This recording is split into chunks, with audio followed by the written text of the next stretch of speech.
வெண்முரசு. சொல்வடர்காடு 4. அவை நிகழ்வை சௌனகர் சொல்லி முடித்ததும் நெடுநேரம் அமைதி நிலவியது. பெருமூச்சுகளும் மெல்லிய தொண்டைக் கமறல்களும் ஒலித்து அடங்கின. நள்ளிரவாகிவிட்டதை இருளின் ஒலி மாறுபாடே உணர்த்தியது. தாமியர் ஆம், இவ்வண்ணம் நிகழ்ந்தது என்று தனக்குத்தானே என மெல்லிய குரலில் சொன்னார். பிறிதொரு காலத்தில் மானுடர் இது நிகழ்ந்ததென நம்ப மறுக்கலாம். இது சூதனின் புனைவு என்றே எண்ணலாம். வாசிப்பது சந்தீப். இதை ஒவ்வொரு மானுடனும் நம்புவான் என்று காத்யாயனர் சொன்னார். ஏனென்றால் ஒவ்வொரு ஆண்மகனும் ஒருமுறையேனும் ஆற்றியதாகவே இது இருக்கும். ஒவ்வொரு பெண்ணும் உள்ளோர அஞ்சுவதாகவே இது உணரப்படும். அந்த அவையினர் அனைவருமே அச்சொற்களால் சொடுக்கப்பட்டனர். திகைத்த விழிகளுடன் அவர்கள் காத்யாயனரை நோக்கினர். அஸ்தனபுரியின் அரசர் அந்த அவையில் பாஞ்சாலத்து அரசியை அடிக்க ஆணையிட்டிருக்கலாம். தன் காலடியில் வீழ்த்த விரும்பியிருக்கலாம். அணிகளைந்து மங்கலம் அழைக்க விரும்பியிருந்தால் அவள் கூந்தலை மழைக்கச் சொல்லியிருக்கலாம். ஆடை களைய ஏன் விழைந்தார்? மாணவர்களே, அணுக்கமானதொன்றை அறிய முயல்வதன் தவிப்புக்கு நிகரான வேறேது நம்மை ஆட்டுவிக்கிறது? அவர் பூண்ட அனைத்தையும் களைந்து நோக்க நம் அகம் தவிக்கிறது. ஆடையையே களைய முடிகிறது. ஆணவத்தைப் பற்றி இழுத்துச் சுருட்டி வீசும் கைகள் நமக்கில்லை என்றார் காத்யாயனர். மானுடர் அணிந்து கொள்வதை எல்லாம் அவர்களாலேயே களைய முடியாதென்றிருக்க பிறர் களைவது எங்கனம்? அவர் சொல்வதை புரிந்தும் புரியாமலும் அவர்கள் நோக்கியிருக்க அவர் களைந்தெறிந்தது தன் ஆடைகளையே. பாவம் மானுடர், ஒவ்வொரு முறையும் அதுவே நிகழ்கிறது என்றார். சௌனகரிடம் திரும்பி கூறுக அமைச்சரே. அதன் பின்பு அரண்மனையில் நிகழ்ந்தது என்ன என்றார்.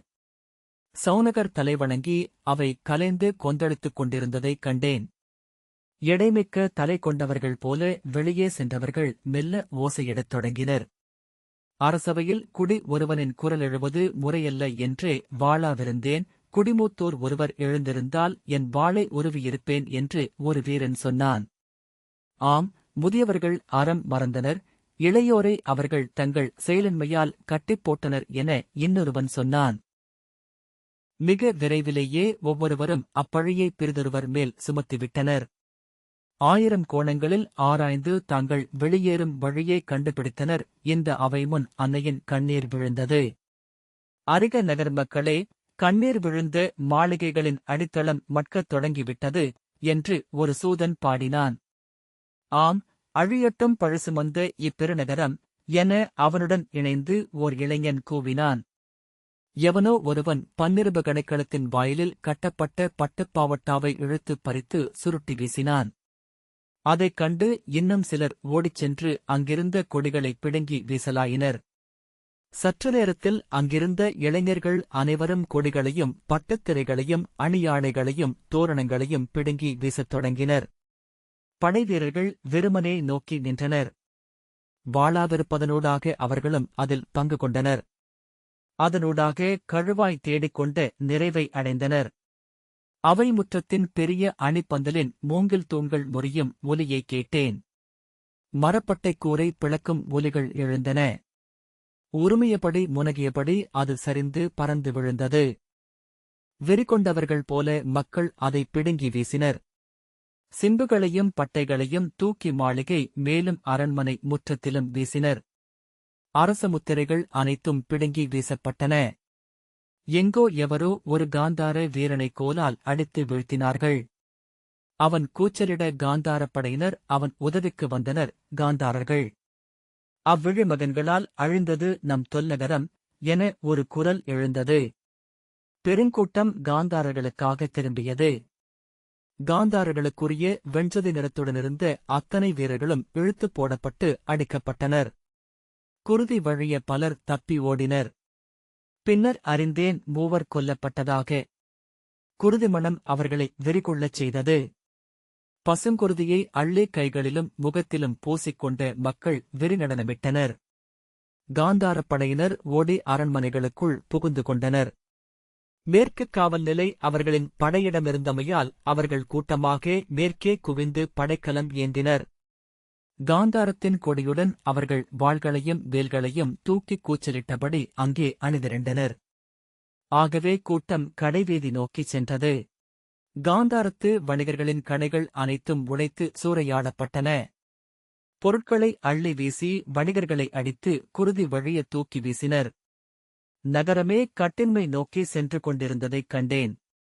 அரண்மனை முகப்பில் நின்றபோது தொலைவில் பல இடங்களில் நெருப்புப் புகை எழுந்தது. எண்ணெய் மணமும் கூலம் எரியும் வாளையும் கலந்தெழுந்தன. வெறிக்கூச்சல்களும் குதிரைகளின் கனைப்பொலியும் சூழ்ந்தன. எக்கணமும் மக்கள் திரண்டு அரண்மனைக்கு எதிராக வந்துவிடக்கூடும் என்று அஞ்சினேன். அரண்மனைக் கோட்டையை மூடி மேலும் காவலிட ஏற்பாடு செய்ய வேண்டும் என எண்ணினேன். எங்கள் அரசரையும் இளையோரையும் அரண்மனைக்கு கொண்டு சென்று விட்டுவிட்டு நான் மீண்டும் பன்னிருப கடைக்களத்திற்கே சென்றேன். அரசியை அஸ்தினபுரியின் இளவரசியும் அரசியரும் அழைத்துச் சென்று விட்டனர் என்று அறிந்தேன்.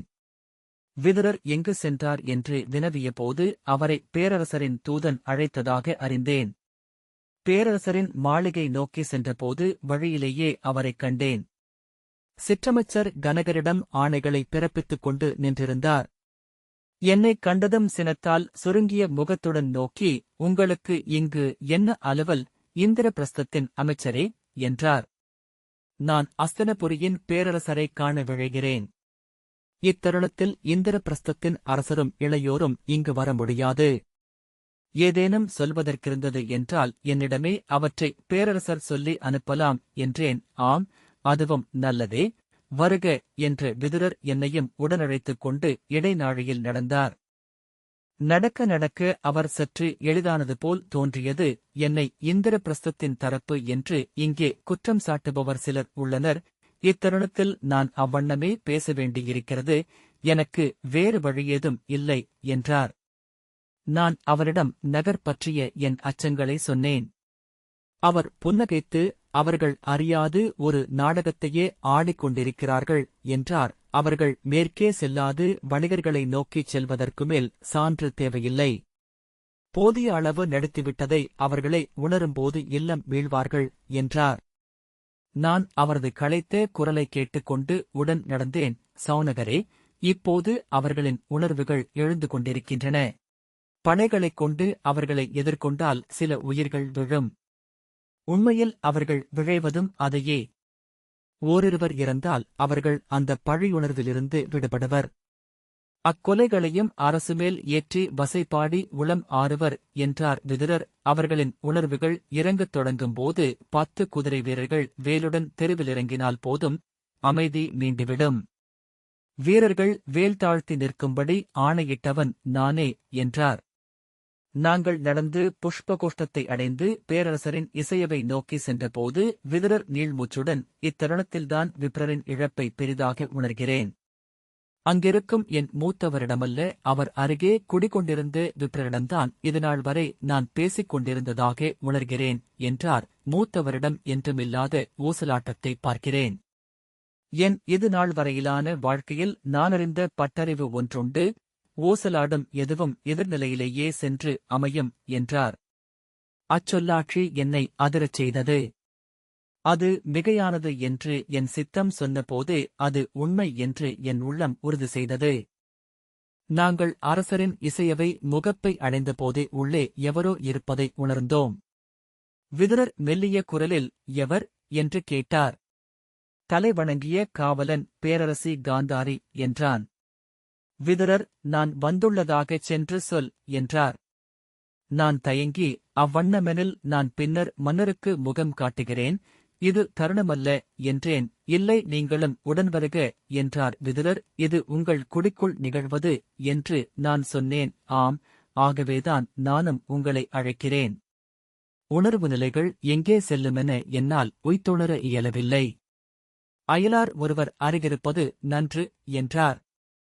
காவலன் உள்ளே சென்ற பின்பு அவரே புன்னகைத்தபடி, அயலார் ஒருவர் உடனிருக்கையில் என்ன நிகழ்கிறது? நாம் நம்மை அவரது கண்கள் வழியாகவும் நோக்குகிறோம். உணர்வுகளை அடக்குகிறோம். நல்லியல்புகளை பேணிக் கொள்கிறோம் என்றார். நான் புன்னகை செய்தேன். சௌனகரே, நாம் பிறர் கண்களுக்கு மட்டுமே சிறந்தவர்களாக இருக்க முடியுமா என்ன என்றார் விதுரர். நான் சிரித்து, நமக்கு நல்லவர்களாக இருக்கையில் பிறருக்கு எதிரிகளாகி விடுவோம் என்றொரு சொல்வழக்கு உண்டு என்றேன். பின்னர் அவ்வண்ணம் இன்று அனைவருக்கும் எதிரி என நின்றிருக்கும் ஒருவரின் அமைச்சன் நான் என்றேன்.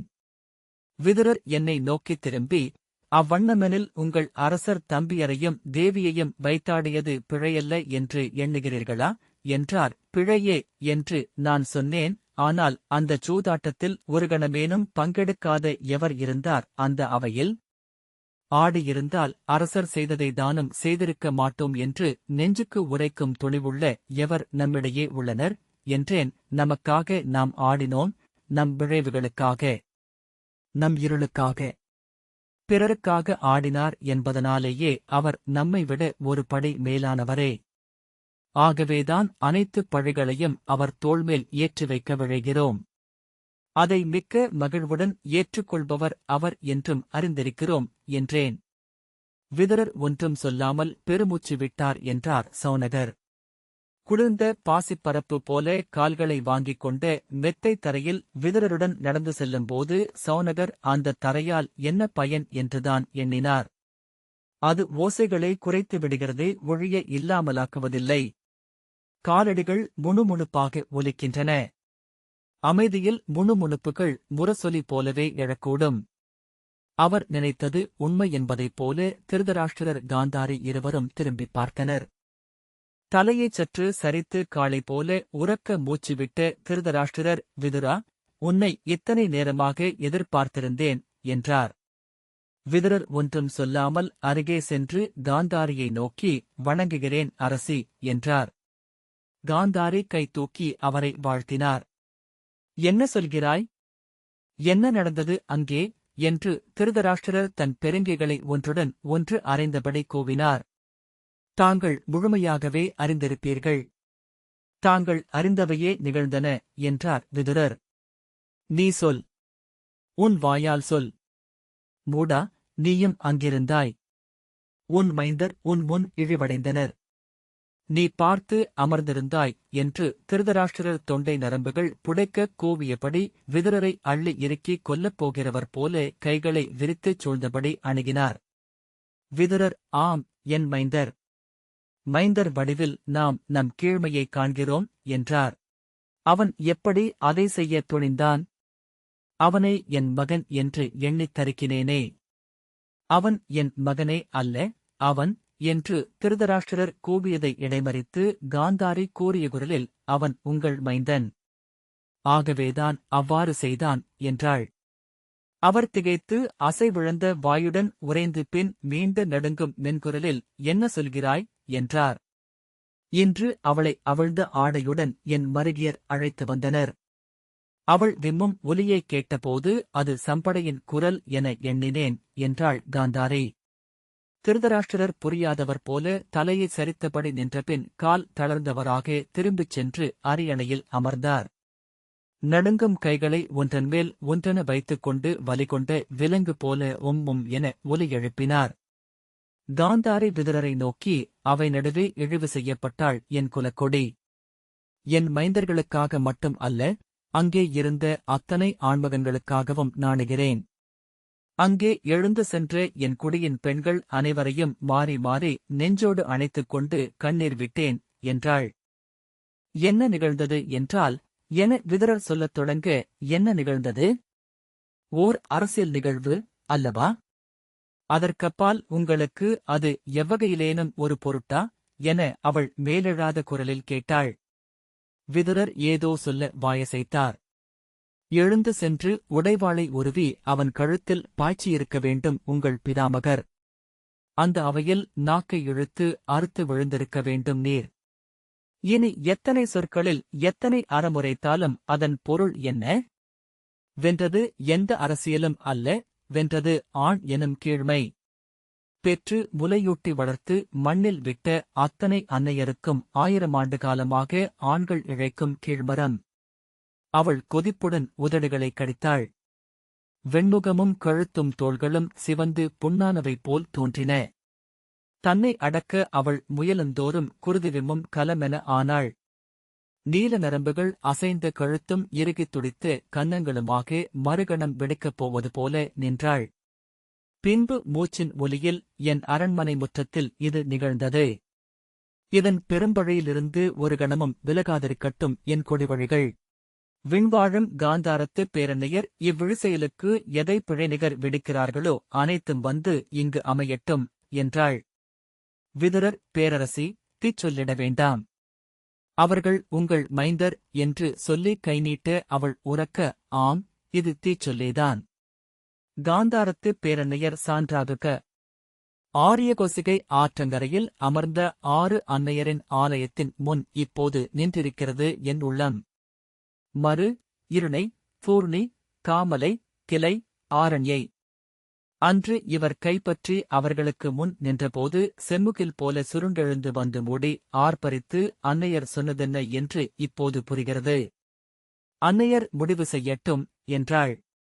இழிமகளே, என்ன சொல்கிறாய் என்று கூவிய திருதராஷ்டிரர் கையை ஓங்கியபடி எழுந்தார். பெற்ற மைந்தருக்கு தீச்சொல்லிடுகிறாயா? அன்னையா நீ, காந்தாரி, ஆம், வீலித்தாளத்தால் மங்கலம் அணிந்தவள். பெற்றுப் பெருகிய பேரன்னை. அச்சொல்லால்தான் இதை சொல்கிறேன். அன்னையர் முடிவு செய்யட்டும் என்று சொல்லி அவரை நோக்கி மெல்லிய அசை ஒன்றை வைக்க அதை உடலால் உணர்ந்தவர் என பின்னடைந்தார். விதுரர் மீண்டும், அரசி, அவர்கள் உங்கள் மைந்தர் என்றார். இல்லை, அவர்கள் இந்த குருகுலத்தின் கீழ்க்குருதியினர். காந்தாரத்து பேரன்னையின் சிறுமைந்தர் அல்ல என்றாள். மீண்டும் முன்னால் வந்து, ஆம், அவர்கள் என் கீழ்மையை தங்கள் குருதி எனக் கொண்டவர்கள். அவர்களும் விழியெழுந்தவர்களே. போதுமா? எனக்கு நானில்லை. எங்கும் நான் சொல் தாழ்த்தப் போவதுமில்லை. அவன் என் மைந்தன். அவனே என் கொடிவழியின் முதல்வன். அவன் செய்தவற்றுடன் நானும் உடன் நிற்கிறேன். அவன் சென்று சேரும் இருளுலகுகளுக்கு நானும் உடன் செல்கிறேன். இனி என்ன என்று திருதராஷ்டிரர் கூச்சலிட்டார். வெண்பற்கள் விரித்து எழ, வளைந்து வளைந்து புருவம் அலைய, முகம் சுளிக்க, இனி என்ன தேவை உனக்கு? செல். உடனே சென்றுவிடு. அடே விதுரா, மூடா, அவளை உடனே இங்கிருந்து செல்லும்படி சொல். இனி அவள் சொல்லை நான் கேட்க விரும்பவில்லை என்றார். காந்தாரி பற்களை கடித்துக் கொண்டு, இனி நானும் சொல்வதற்கொன்றுமில்லை. அனைத்தும் முற்றுமுடிவாகிவிட்டன என்ற பின் திரும்பி நடந்தாள். அறையின் மறு எல்லையில் நின்றிருந்த சத்தியசேனையும் சத்தியவரதையும் வந்து அவள் கைகளை பற்றிக் கொண்டனர். ஓசையற்றவர்களாக அவர்கள் விலகிச் சென்றனர். திருதராஷ்டிரர் தளர்ந்தவராக மீண்டும் அரியணையில் அமர்ந்தபடி தலையை அசைத்தார். மணமேற்று மூக்கு சுளித்து தலை திருப்பி, உடனிருப்பவர் யார்? சௌனகரா என்றார். ஆம், அரசே என்றார் சௌனகர். அந்தணரே, அறமுடர்ந்து அமைந்த எத்தனை படிவரும் வைதிகரும் அமர்ந்த அவை இது. அத்தனை பேருக்கும் தலைமுறை தலைமுறையாக கொடையளித்து வணங்கியிருக்கிறோமே, உங்கள் சொல் கூடவா எங்கள் குலம் காக்க எழவில்லை என்றார் திருதராஷ்டிரர். ஊழ் என்பதன்றி ஒரு சொல்லும் நான் சொல்லத் துணிய மாட்டேன் என்றார் சௌனகர். ஊழ்தான், வேறேதுமில்லை. எண்ணிப் பார்க்கையில் என் நினைவறிந்த நாள் முதலே ஒவ்வொன்றும் இத்தருணத்தை நோக்கியே அனைத்தையும் நகர்த்திக் கொண்டு வந்திருப்பதைக் காண்கிறேன் என்றார் திருதராஷ்டிரர். எது வரப்போகிறது என்று எண்ணவும் அஞ்சி பின்திரும்பி விடுகிறேன். கைவிடப்பட்டவர் போல, எவரிடமோ முறையிடுபவர் போல அவர் கைகளை தூக்கி முகம் மேலே நோக்க விழிச்சதைகள் உருள உடைந்த குரலில் சொன்னார். மானுடர் அறிவதே இல்லை, சொல்லப்படும் ஒவ்வொன்றும் நிகழ்ந்தே தீருமென்று. பேதைகள் போல ஆணையிடுகிறார்கள். வஞ்சம் உரைக்கிறார்கள். சொல்லில் உறங்கும் தெய்வங்களை பேதைகள் போல பித்தர்கள் போல எழுப்பி தங்கள் மேலேயே ஏவிக்கொள்கிறார்கள். மடிந்து அமர்ந்திருந்து அவரது கால்கள் மட்டும் நடுங்கிக் கொண்டிருந்தன. தலையை தன் கைகளால் பற்றியபடி தோள் குறுக்கி அமர்ந்து சிறியோர் செய்கை செய்தான். அவள் சொன்னது முற்றிலும் உண்மை. எந்தையும் மூதாதையரும் செய்த சிறுமை அது. சுனந்தையின், அம்பையின், அம்பிகையின் கண்ணீர், சிவையின், சம்படையின் துயரம். நம்மீது அவர்களின் தீச்சொற்கள் மேலும் மேலுமென விழுந்து கொண்டே இருந்தன என்றார். நிமிர்ந்து விதுரரை நோக்கியபோது அவரது தசைக்குழிக் கண்களிலிருந்து நீர் கசிந்து வழிந்தது. அவர்களிட்ட வஞ்சனங்களைச் சொன்னார்கள். விதுரா, என் மைந்தர்கள் குருதி வழியே கிடக்கும் படுகளத்தை நான் உள்வழிகளுக்குள் கண்டுவிட்டேன். விதுரர் ஒன்றும் சொல்லவில்லை. அவர் மறுத்து ஏதேனும் சொல்வார் என எண்ணியவர் போல திருதராஷ்டிரர் தொடர்ந்தார். பெண்ணின் சொல் அது பார்ப்புப் பேய்களை விட இரக்கமற்றது. ஒரு கணமும் விடாது தலைமுறைகள் தோறும் தொடர்வது. விதுரர் ஆம் என்றார். திருதராஷ்டிரர் அதைக் கேட்டு உடல் அதிர தலை தூக்கினார். நாம் என்ன செய்ய முடியும்? சொல் என்றார். நீங்களே இன்னமும் இம்மணிமுடிக்குரியவர். உங்கள் மைந்தர் வென்றவை உட்பட உங்களுக்குரியவையே என்றார் விதுரர். கைகளை ஓங்கித் தட்டியபடி எழுந்த திருதராஷ்டிரர் அவ்வண்ணமென்றால் இதோ நான் அவர்கள் இழந்த அனைத்தையும் திருப்பி அளிக்கிறேன். இந்திரபிரஸ்தத்தின் அரசனாக நானே என் மைந்தன் தருமனை முடிசூட்டுகிறேன் என்றார். ஆம் அரசே, தாங்கள் அதை உறுதிப்படச் சொன்னால் எவரும் மறுசொல்லெடுக்க இயலாது என்றார் விதுரர். அம்முடிவை நீங்கள் எடுக்கையில் இந்திரபிரஸ்தத்தின் அமைச்சரும் உடனிருக்கட்டும் என்றே இவரை அழைத்து வந்தேன். திருதராஷ்டிரர் ஆம், அது நன்று. எங்கே ஓலைநாயகம்? இப்போதே திருமுகம் எழுதப்பட்டும்.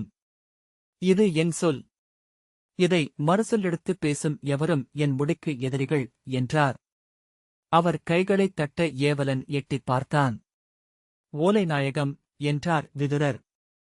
அவன் தலை வணங்கி வெளியே சென்றான். சௌனகர் ஆனால் கொடையென அரசைப் பெறுதல் என்பது எனத் தொடங்க அந்தணரே, இது கொடை அல்ல, நான் பாண்டவர்களின் தந்தை என்றார் திருதராஷ்டிரர்.